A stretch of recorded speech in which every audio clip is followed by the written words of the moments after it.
Okay. So where we're headed tonight, we're gonna learn about the essential nutrients that plants need to grow. We'll learn how to take a good soil sample, what to do with your results, basic soil care, and the 4 R's of soil mending. And we'll learn what those 4 R's are, but basically how to use soil amendments responsibly. So first, a little just overview of plant nutrients. Probably all of you have heard of NPK. Those are the central macronutrients that plants need: nitrogen, phosphorus, and potassium. Those are your NPK. And those are what plants need in the largest amounts and what we talk about most when we're talking about fertilizers. But there's lots of other nutrients that are essential for plant growth. It's not just those 3. And that pyramid there kind of shows the levels of nutrients that are needed. So obviously it's like a food pyramid. So the primary macronutrients towards the bottom, just above carbon, hydrogen, and oxygen. And then there's the secondary macronutrients: magnesium, calcium, and sulfur. And those are also really important and things that we test for in a soil test. Actually, all of these things come in a soil test, a chemical soil test. And then the micronutrients: boron, zinc, manganese. The list goes on. So those are needed in the smallest amounts. So we'll go through just the key macronutrients. Nitrogen is kind of the one that everybody thinks of. And it's a critical plant macronutrient that's essential for all plant life. The major component of chlorophyll, amino acids. It's responsible for new plant growth. And a deficiency looks like this photo here. So you'll have green veins, but yellowing from the outer leaf in towards the veins. And that's the classic telltale sign that you might have low nitrogen. And then in the soil, it is highly volatile. So this is important to remember when we're talking about nitrogen, because it is released easily into the air. But high soil organic matter also releases nitrogen. So it's kind of in flux more than some of the other nutrients. But because it is so volatile, it doesn't always stick around in the soil for very long. So you could do a good job fertilizing 1 year, but it's not going to stick around in the soil necessarily unless you have really high organic matter and a lot of bioactivity going on. To release more nitrogen, you're going to have to apply nitrogen at least a little bit every year. So then phosphorus uses the energy harnessed by photosynthesis to drive metabolism, and it promotes root growth and winter hardiness. So this is super key to healthy roots and stems, and like for perennials going into the winter prepared to survive that whole winter in dormancy. So a deficiency looks like purpling leaves, stunted growth, weak root systems, and poor seed and fruit development. It's also really key for healthy fruits, big tomatoes. I see phosphorus deficiency a lot in seedlings that are left in your seedling trays for too long. Probably a lot of you who have started your own seeds have noticed this, like right before you're getting ready to plant, they might be turning purple, and that's a phosphorus deficiency. And for the most part, those plants will bounce back once you plant them out into healthy soil that has a good amount of phosphorus in it. But in those seed trays, they use it up really fast. So in the soil, it's tightly bound to soil particles, and Alaska's volcanic soils actually can rob phosphorus, both from available phosphorus that's in the soil and fertilizer provided phosphorus. And so it's really key to keep our pH high at about 6.5. That warm, moist, well-aerated soil at a pH of 6.5 provides the optimal release of phosphorus. So then the last one is K, potassium. It's associated with the movement of water and nutrients and carbohydrates in plant tissues. And it regulates the opening and closing of the stomata. So it drives how resilient a plant is to drought and overwatering. So the deficiency looks like a tendency to wilt on dry days, dry sunny days, a drought intolerance, and wilted or droopy appearance. So this is a really cool chart here that shows nutrient availability at different acidities. And it sort of explains why it's important to lime our soils in Alaska. So our typical unaltered soils in Alaska are 4.5 to 5.6. That's quite acidic, and it's down in this zone. I don't know if you can see my my cursor, but to the left of the green box. And so you can see that the primary macronutrients, the nitrogen, phosphorus, potassium, and also sulfur, calcium, and magnesium are not very available at that acid pH. But when you get up to 6.5, that's the optimum availability of those nutrients.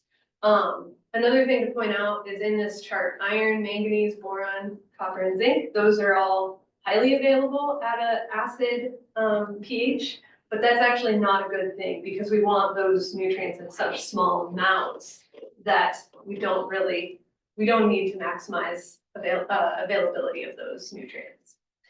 And just a little tidbit, the tons of lime per acre to go from a pH of 4.9 to 6.5 is 3.3 tons per acre.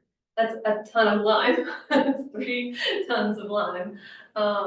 And so it's kind of our biggest thing that we're looking at when we test our soil, is getting that pH up. And it takes some time too. So if you only get one thing out of this presentation, it's if you're not fertilizing and testing your soil actively and it's never seen lime before, add some lime. So just want to kind of highlight also that there is such a thing as too much of a good thing. So if you over fertilize, you can be harming your plants and the environment. High ammonium, which is a form of nitrogen, can inhibit the uptake of calcium and magnesium and potassium. And I've seen this with folks who have tested their soil with us, who have seen deficiencies that they've been able to identify as like a magnesium or a potassium deficiency, but their soil test is super high in nitrogen. And then additions of too much compost and manure can lead to high soluble salts, which can affect uptake of nutrients as well. And also just too much nitrogen means too much growth, and it's not as high quality. Many of you have probably seen this in your garden where you have like maybe a kale or a Brussels sprout that is just like taking off and growing so vigorously, but it almost outgrows itself and topples over and it doesn't form a good Brussels sprout, buds, or like if you're growing cabbage, it doesn't actually head up into a cabbage. And oftentimes that is a result of too much nitrogen. And then lastly, it can lead to nutrient leaching and runoff, which we don't want. So why test your soil if you're not convinced already? So this is not as big of a deal in Alaska, which is really fortunate, but we want to keep it that way. I just thought these were some interesting statistics. The condition of the nation's rivers, 46% of them are in poor condition, and a lot of that is due to fertilizers running off into waterways in the lower 48. So the greatest stressors, phosphorus is one of them, nitrogen is right up there, and then a loss of riparian cover, riparian disturbance, and stream bed sediment. So super important to make sure we're not over fertilizing and leaching those nutrients into our waterways. And then we don't want to shoot in the dark. We want to save our money. So if you're just fertilizing willy-nilly, you very likely could be over fertilizing and just spending more money. Especially organic fertilizers are really expensive. And if you're growing on a large space, it adds up. So I'll move into how to take a good soil sample. So step one is to prep, and best time to soil sample is in the fall or early spring, basically before the growing season starts or after the growing season is mostly over, but you need thawed soil to collect a good soil sample. So I like to do it in the fall, basically like when I'm kind of cleaning everything up for the end of the growing season, prepping for winter, I collect my soil samples. I really like to test my soil at the same time every year, so I have a baseline and something to compare to. If you test your soil in the middle of the summer, the nutrients are in flux, and so you could get a strange reading because there's a lot going on in the soil already, nutrients cycling up and down. So first you'll determine the area that you want to sample, and you want to basically decide on some zones. You may have one garden of 5 raised beds, and that can all be one zone, or your high tunnel can be one zone.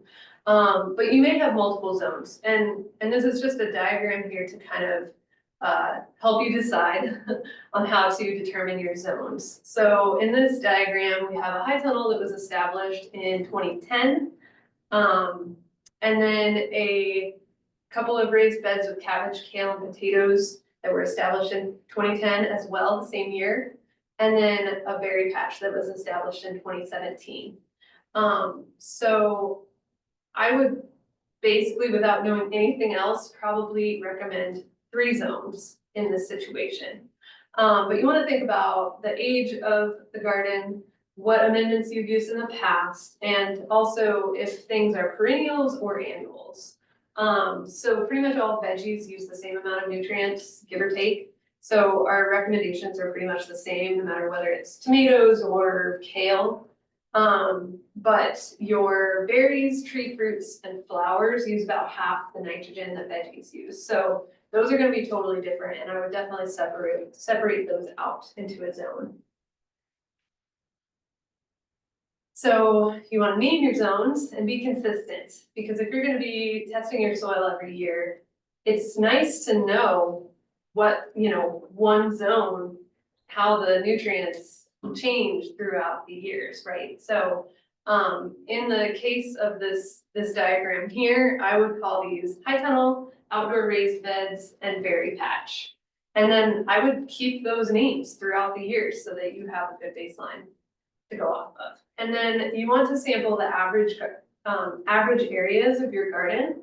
So not the best, not the worst. You don't want to take any samples from like a low wet spot or a shady spot near your house. You want to take what's average.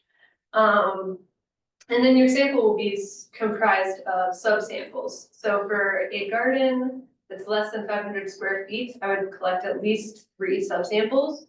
If it's larger than 500 feet, I would do 5 to 10, and the more the better. So just keep that in consideration. So this is a cooperative extension article on soil sampling, and if you Google UAF CES soil sampling, you can find this, and it has a great instruction manual on how to collect soil samples. So I highly recommend looking at that.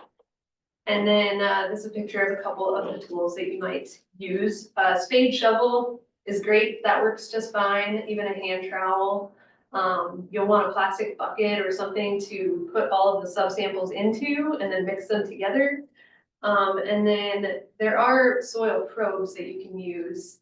And Homer Soil Water has one that we lend out to folks. And you might have a soil water conservation district that does that as well. Or maybe you can get your hands on it. For larger gardens, it's really nice to have those, but you can totally do it with a shovel. And this is a little diagram on how to do it. So let's see, do I have more? Yeah.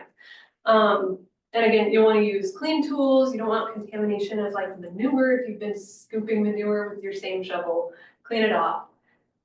Basically, you will stab the shovel into the ground, scoop out a scoop of dirt, and then you'll have a hole with kind of a vertical edge to it. And then what this picture is showing is taking a 1-inch vertical slice off of that wall. And then you've got a nice like little layer cake of soil. And then you can cut out the very middle, and that is going to be your subsample. Consider what's on the surface. You might want to scrape off the top, especially if you have been adding manure or compost. You don't necessarily want that in your sample. So if also I've seen really high nitrogen readings in the spring when folks keep like ducks or chickens in their high tunnel, and then they just go scoop soil out of there to test. and it's like reading off the charts nitrogen. So you might just scrape all that off the top, because it's gonna take some time to assimilate anyways. And then take your sample below that. And then mix all of it together. So those subsamples, you'll take 3 to 10, mix them all together in a bucket really well, break up all the clumps, stir it together, and then you can return a bunch of it to the garden. You'll probably end up with, gallon or so of soil. And so all we need is about 1.5 cups, 2 cups of soil. So you return all the rest to the garden and then dry out that 2 cups and air dry it without heat. Don't put it in your oven. And then if you're in Homer, you can bring it to us. We have a drop box on the porch that we're collecting soil samples from, or we recommend Brookside Lab in Ohio. There's a couple different labs, and that Cooperative Extension article talks about how to select a laboratory. But Brookside has been really great. They're familiar with Alaska soils, and I think it costs $20 to send a sample to them. For us, we were subsidizing our soil testing program with federal funds, and those are frozen now. So we had to raise our prices to be able to pay for the program. So we're charging $55 for a soil sample. But that includes shipping to the lab. And then I will go into the nutrient recommendation that we write as a part of that also. And it also includes some time chatting with myself or Victoria, our other technician who does soil testing. So it's a lot more personalized than if you go directly to Brookside Lab. But if you do want to save some money and send it straight to the lab, that is totally an option, and you will get a report that looks like this, and it's pretty hard to understand if you don't know what it means. But UAF Cooperative Extension has a calculator that you can type all the numbers into, and it'll give you a pretty simple recommendation. So that is an option for folks who want to save a little bit of money or who don't have a soil testing program where you're located.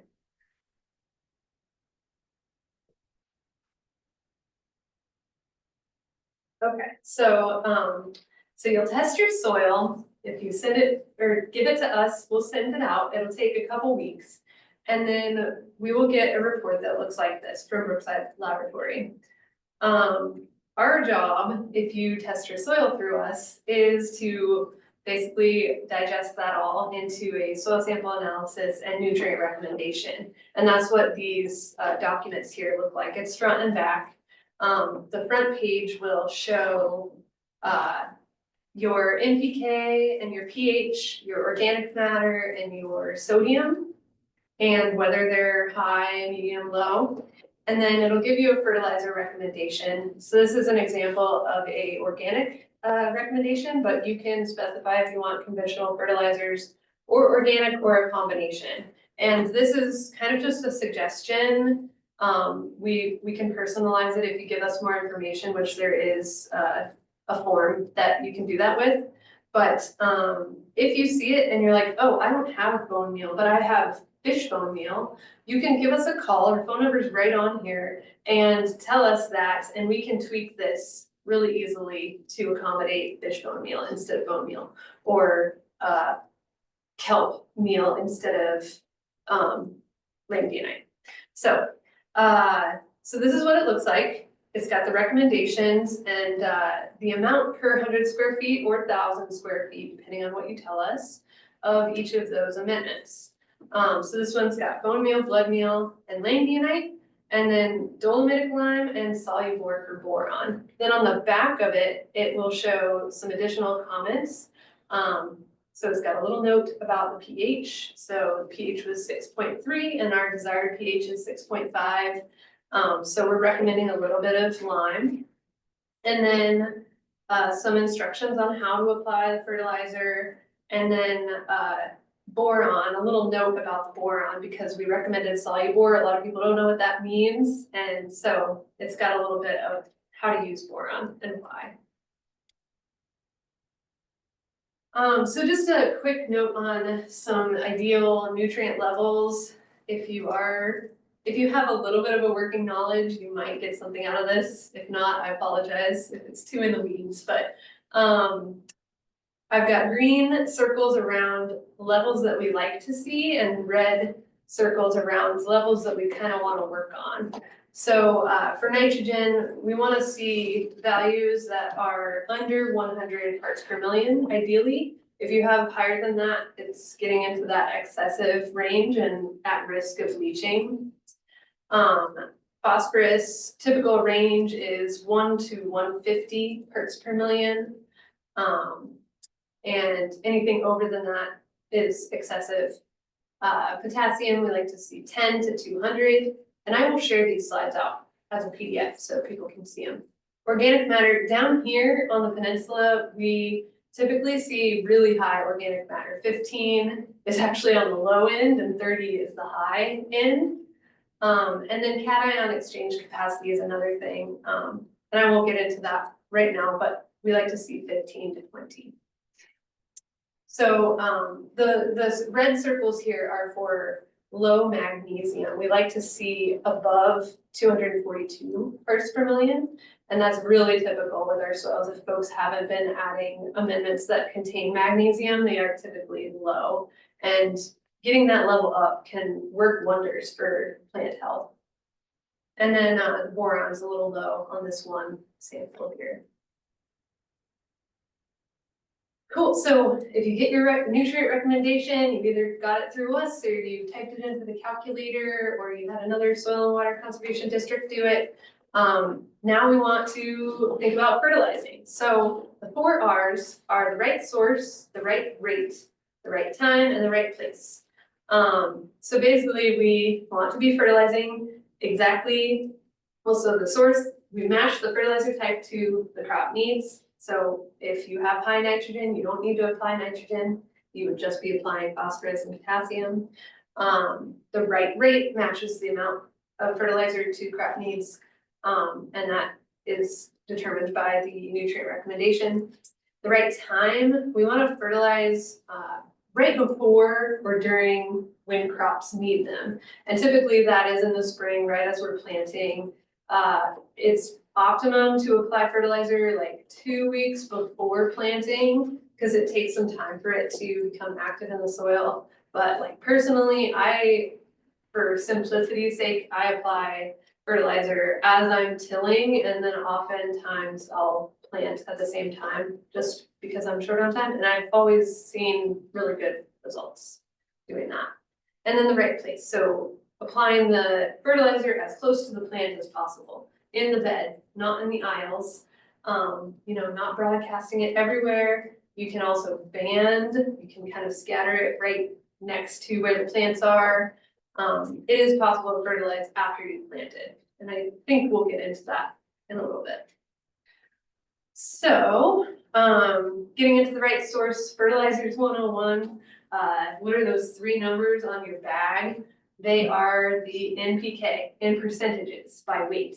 So if you have a 10-20-10 fertilizer, it's 10% nitrogen, 20% phosphorus, and 10% potassium by weight.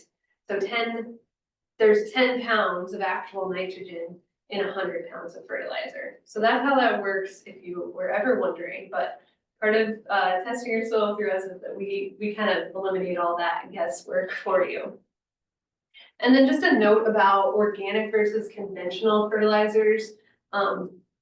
Organic's pretty straightforward, and I think I've got another slide with some examples of organic fertilizer. But that's your bone meal, blood meal, langbionite. A lot of folks around here fertilize organic, but then there's conventional, which is also sometimes called commercial fertilizer or synthetic fertilizer. I don't love the commercial term because there's commercial organic fertilizers. You're buying it from the store. It is also commercially produced, but conventional or synthetic. And so basically the difference is there's higher costs to the organic. A lot of folks like conventional because it's so much cheaper. It is significantly cheaper. It's more water soluble, the conventional, faster releasing, and more concentrated. Typically, if you buy a conventional fertilizer, it'll be like 8, 32, 40 or something, higher percentages versus the organic might be like 5, 6, 4. So you have to use more of it and it's more expensive. The organic is typically slower releasing, but it feeds the soil life. So you're actually feeding the microbes in your soil and contributing to organic matter. And conventional fertilizers, they are immediately plant available. So the plants are just going to take it up and bypass the microbes. And they can elevate your salt level and lower your pH. So there are some downsides to using conventional. I've also heard of folks mixing the two together, and there's nothing wrong with that. If you can't afford a lot of organic fertilizer, you can totally add a little bit of conventional and a little bit of organic and get some of those benefits of organic fertilizers. So here's some examples of fertilizers. The boxes on the left, the ones that are brown are all organic fertilizers, and they kind of say right on the box like what they are and where they're coming from. Bone meal, super straightforward. Seabird guano, blood meal, langbeinite is a mineral that is high in potassium. And then on the right here, we've got a couple conventional fertilizers. Arctic Grow has a couple different formulations that are available. And then there's a couple others that are a little more pure and high percentage down on the bottom here. Urea, triple superphosphate. So a note about lime and boron. They're, not fertilizers per se, but they are amendments that contain some minerals that are important. So if you test your soil through us, and maybe through cooperative extension, I'm not sure, we will often recommend either agricultural lime or dolomitic lime, or a combination of those two. And the difference is that dolomitic lime is a little bit grainier, like a little coarser grain, but it's high in magnesium. And since our soils, at least down here on the peninsula, are so low in magnesium, we often recommend some dolomitic lime. It's a little more expensive than agricultural, but not by a lot. And so I highly recommend using that dolomitic lime when it's called for. But alternatively, like your recommendation might say 10 pounds, or it might say 5 pounds of ag lime and 5 pounds of dolomitic lime. If you don't have both of those, you can just add that number together and apply whatever you have, all agricultural, all dolomitic. It doesn't make a huge difference, but it will help with those magnesium levels. And then boron is the other kind of weird thing that we might recommend.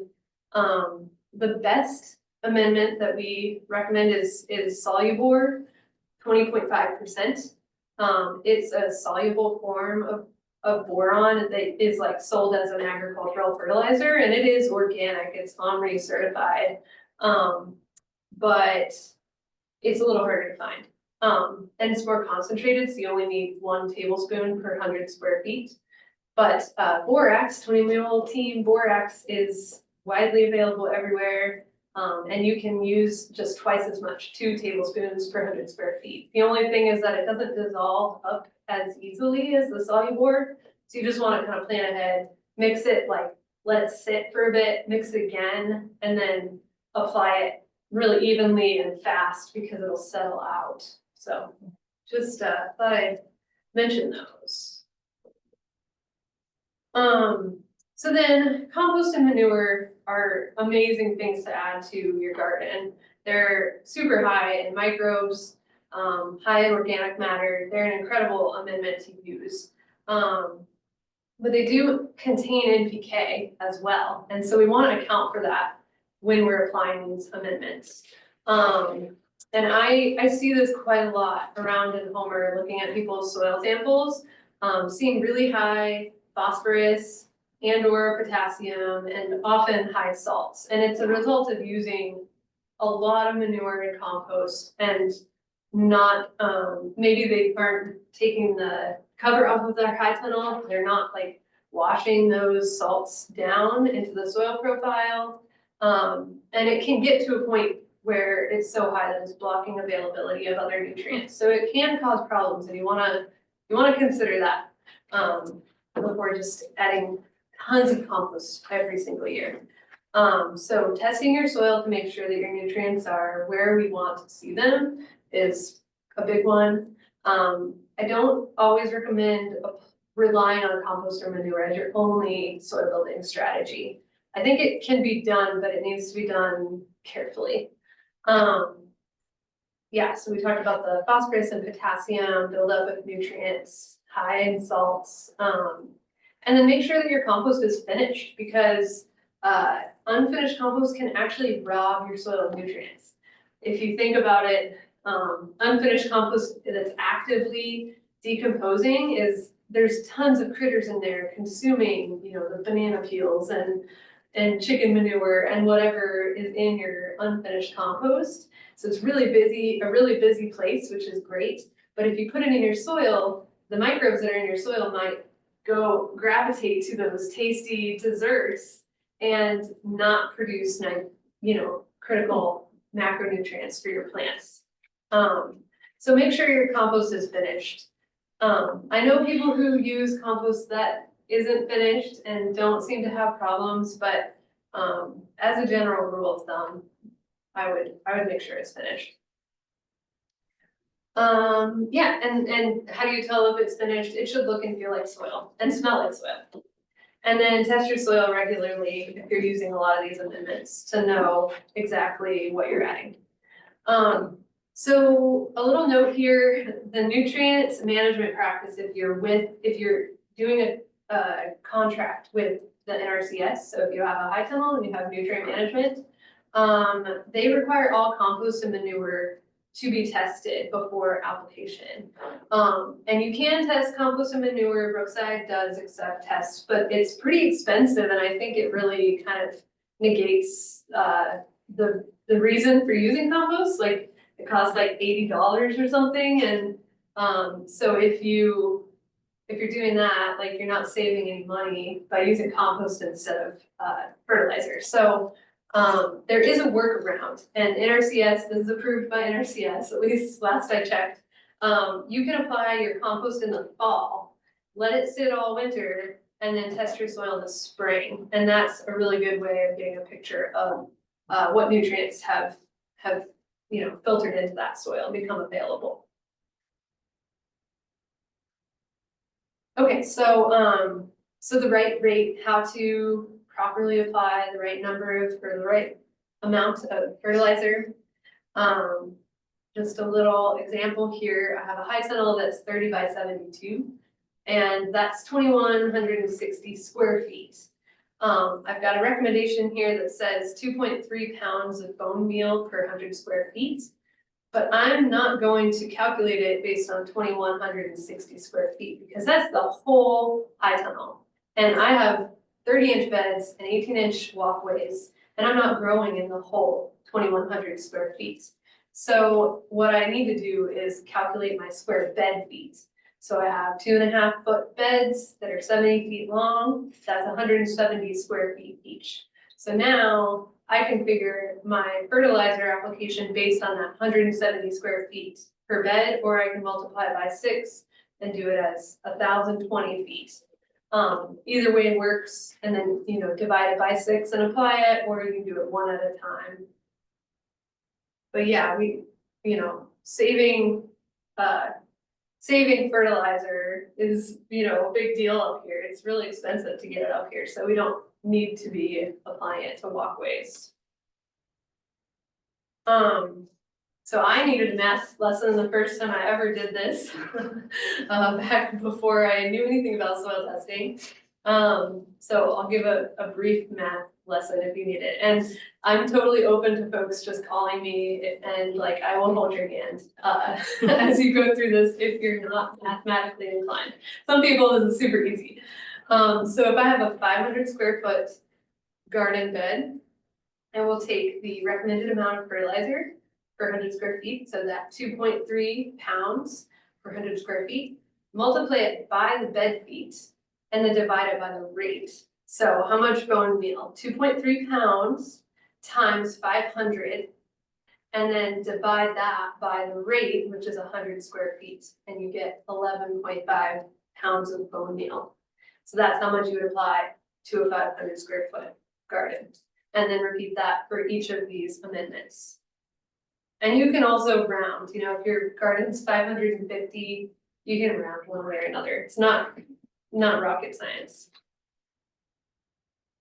So the right time for fertilization, just before planting is ideal, right when the plants need it. Manure and compost, it's really good to apply it in the fall and let it kind of soak into the soil and assimilate a little bit throughout the winter. But you can also apply it in the spring.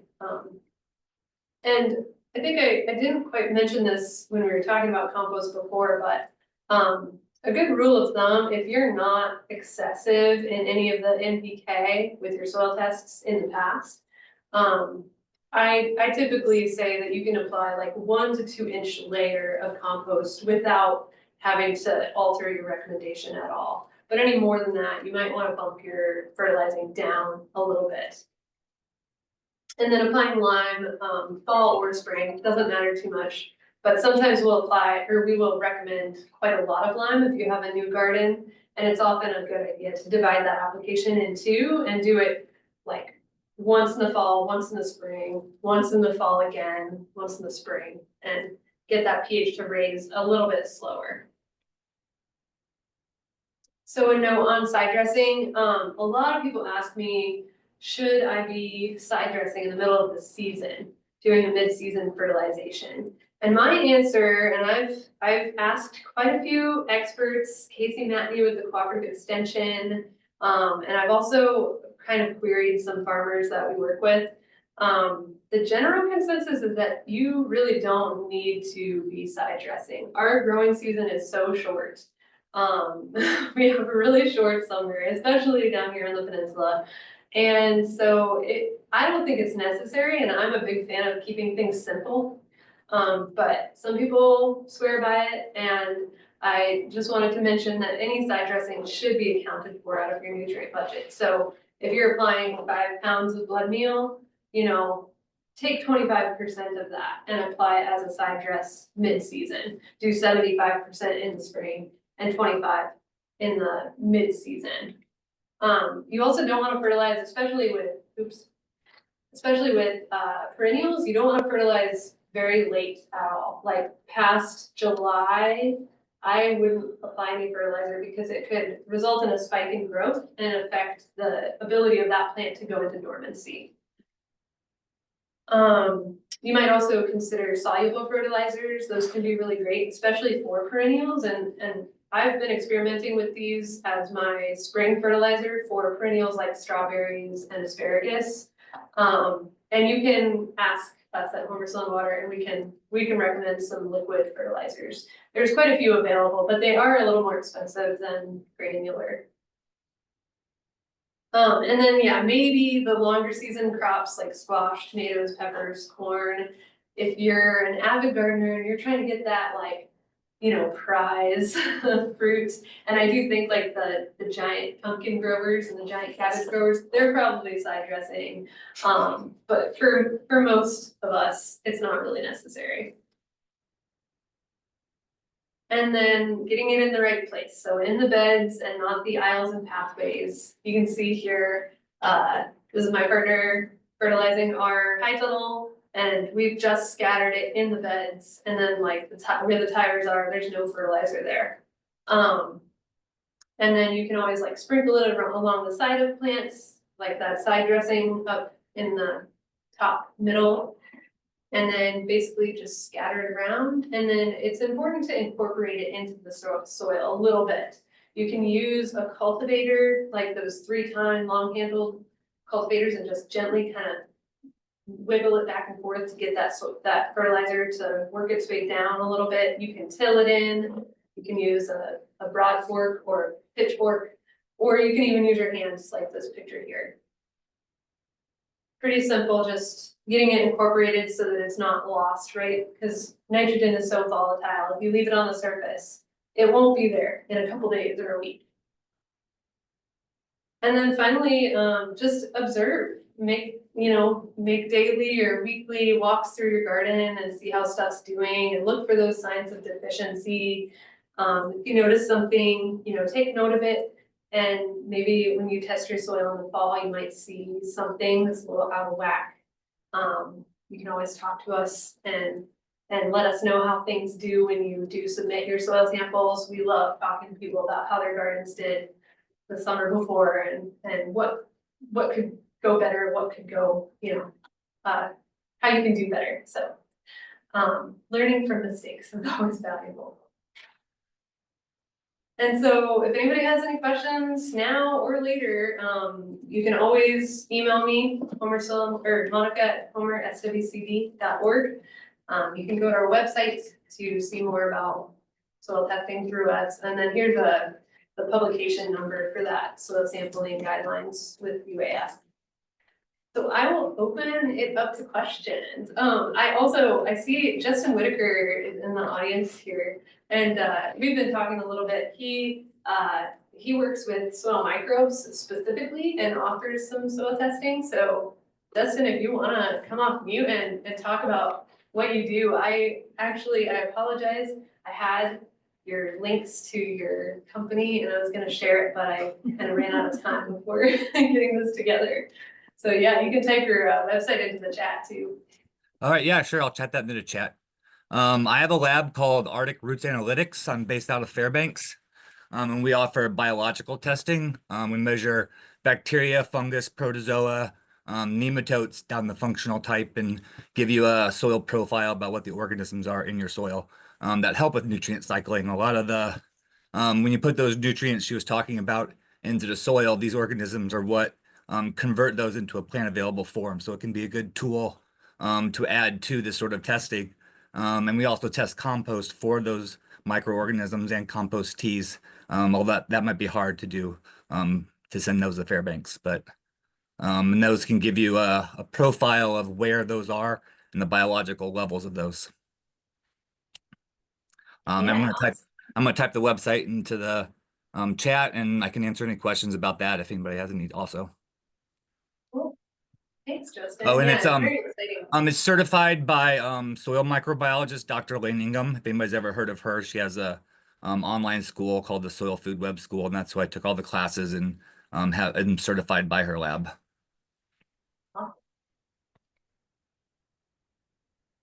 All right, well, anybody have any questions? Feel free to come off mute. I'll have Nicole read me if there's anything in the chat. I can't see the chat right now. All right, well, I have some questions that I developed while people are getting those ready. I prepared here during the talk. From earlier in the talk, you were talking about organic matter and that here, at least around here on the Kenai Peninsula, organic matter tends to be high. You say typically like 15 to 30%. What is typical in lower 48 farmlands and why is ours high? And can it get too high? Sorry, what was the middle question? What is typical? What is typical in like normal farms in the lower 48? Yeah. And then why is ours high and can it get too high? Yeah, so a couple of things going on, but that is a great question about organic matter in the lower 48. If any of you have any experience gardening in the lower 48, I think a high organic matter level in the lower 48 is like 3%. 3, single digit. And here we can see up to 30%. And I think Fairbanks is probably pretty similar. They might be a little bit lower, like around 10 or something. I feel like I've seen slightly lower, but still like in the 5 to 10, 15 range. And a big reason for that is just that our soils are so cold here. Organic matter, microbes, they need heat to break down. And so because our soils are so cold, that decomposition process is just slowed way down. And then the other reason is because they're relatively native, new, untouched soils. The longer you grow in a place, the lower the organic matter, the more the organic matter will decrease. And I do see that for folks who've been testing their soil with us for like 10 years, it slowly decreases. And we do recommend applying a little bit of organic matter every year, every couple of years to keep that in a healthy range, like 10 to 15 to 20%.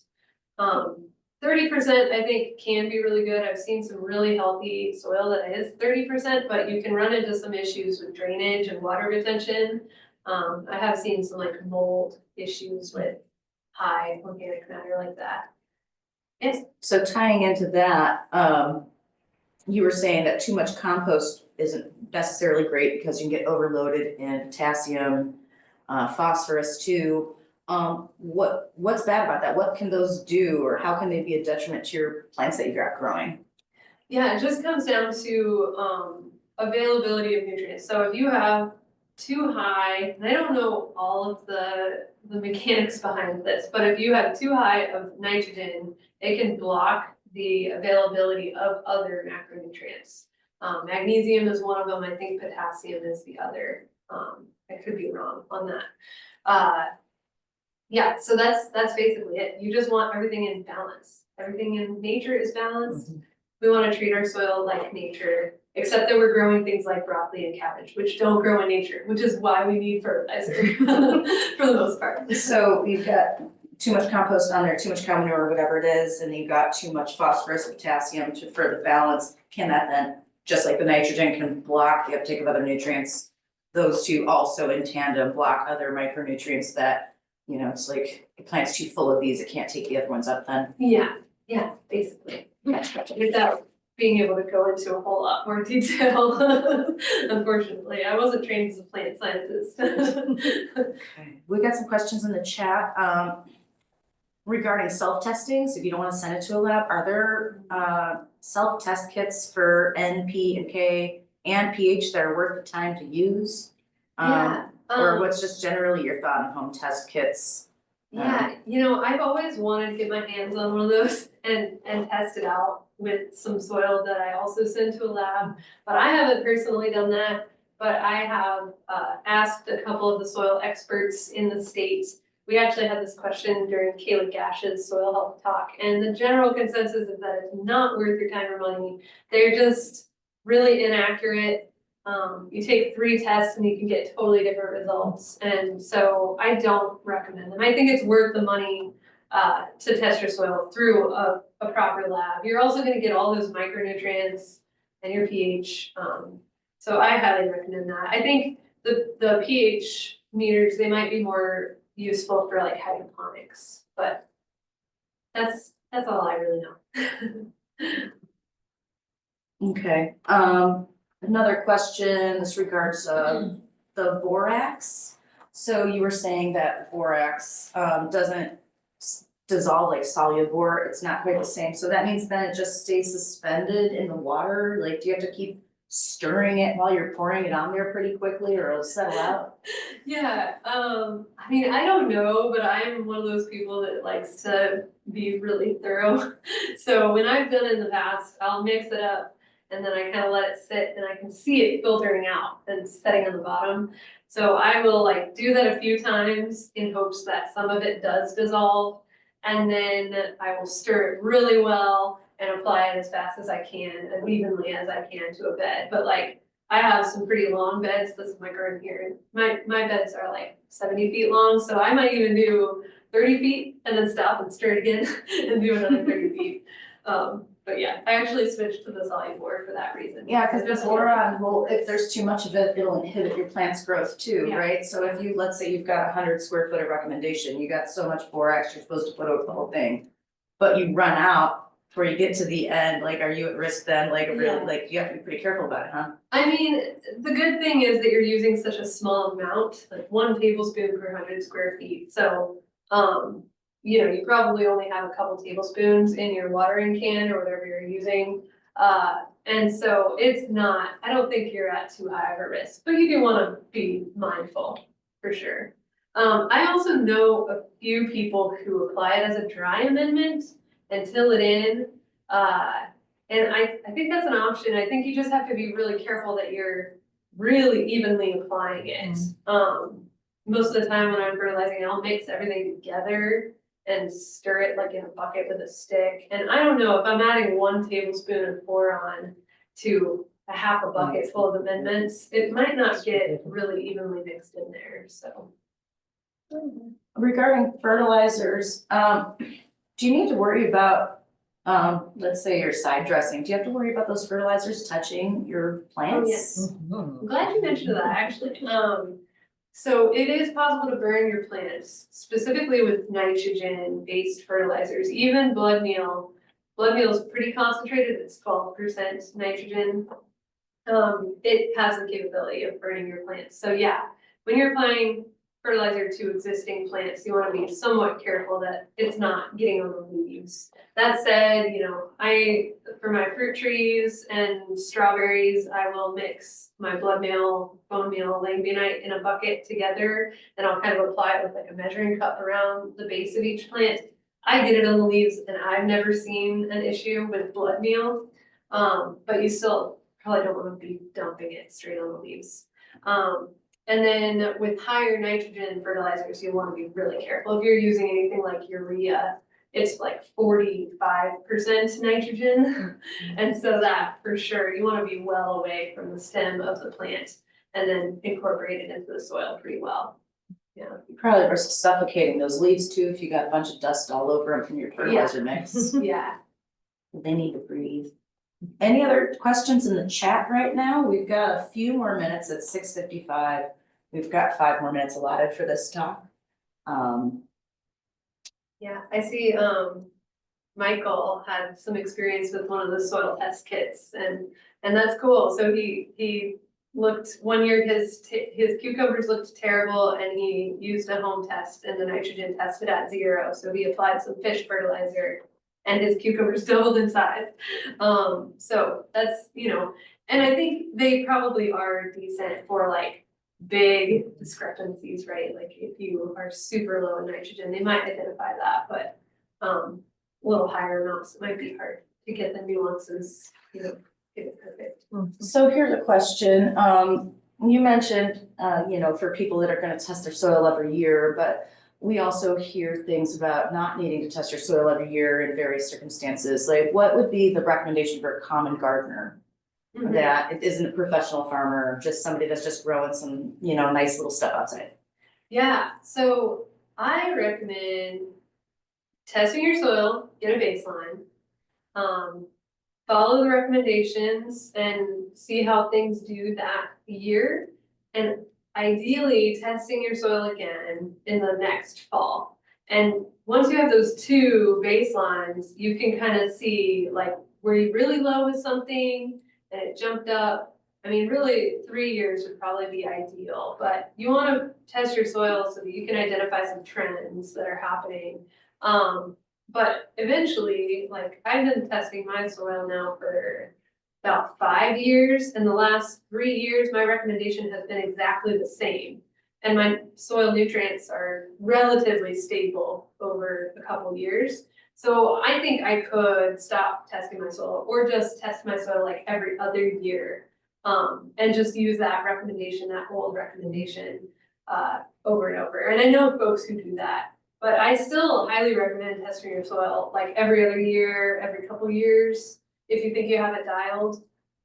But overall, it's just such a great tool. Anytime folks have issues with plant health, pests, I mean, it can help with pests too. I kind of forgot to mention that, but you know, nutrients, your plant nutrients, like if they are stressed, if they're low in one of those macronutrients or even a micronutrient, they're gonna be more stressed and more susceptible to pests. And so properly fertilizing your soil is gonna help eliminate any pest issues. Might not completely eliminate them, but it's gonna help.